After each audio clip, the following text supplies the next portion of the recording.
Hi friends, కర్నూలులో జరిగిన bus ప్రమాదం నన్ను చాలా కలిచివేస్తుంది. ఎందుకంటే ఎవరు ఎక్స్పెక్ట్ చేయలేని సిచ్యువేషన్ అది. బెంగళూరు నుంచి హైదరాబాద్కి దీపావళికి ఫ్యామిలీతో ఎంజాయ్ చేయడానికి వచ్చి తిరుగు ప్రయాణంలో ఇలాంటి ప్రమాదం జరుగుతుందని ఎవరు ఎక్స్పెక్ట్ చేయరు. మనం వచ్చాము, మళ్ళీ తిరుగు ప్రయాణంలో వెళ్ళి మన ఫ్యామిలీతో మళ్ళీ అక్కడ కలిసి మన పనిలో మనం బిజీగా ఉండొచ్చు అని చెప్పి చాలా ఊహించుకుని ప్రయాణాలు చేస్తూ ఉంటారు. కానీ సడన్గా ఇలాంటి పరిస్థితి జరుగుతుందని ఎవ్వరూ ఊహించరు.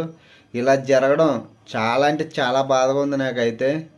మీరు ఎలా ఫీల్ అవుతున్నారో, మీకు ఏమనిపిస్తుందో కామెంట్ చేయండి.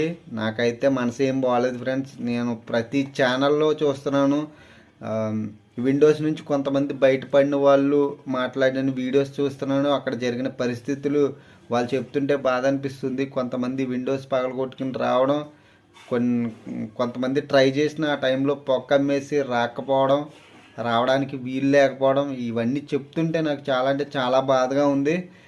కానీ అక్కడ దగ్గరగా చూసిన వాళ్ళు ఇంకెంత బాధపడి ఉంటారో.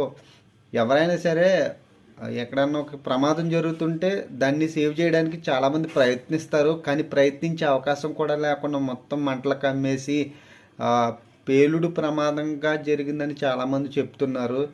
నాకైతే చాలా బాధ అనిపిస్తుంది ఫ్రెండ్స్.